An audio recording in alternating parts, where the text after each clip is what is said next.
Okay, let's take a slice of our bread and see what it looks like on the inside.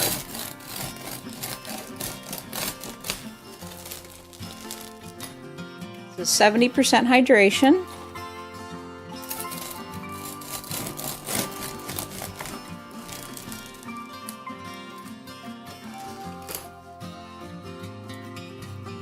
We've got a nice airy crumb here.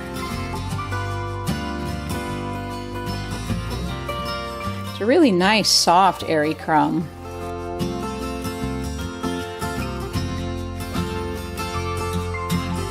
Here's our kamut sourdough.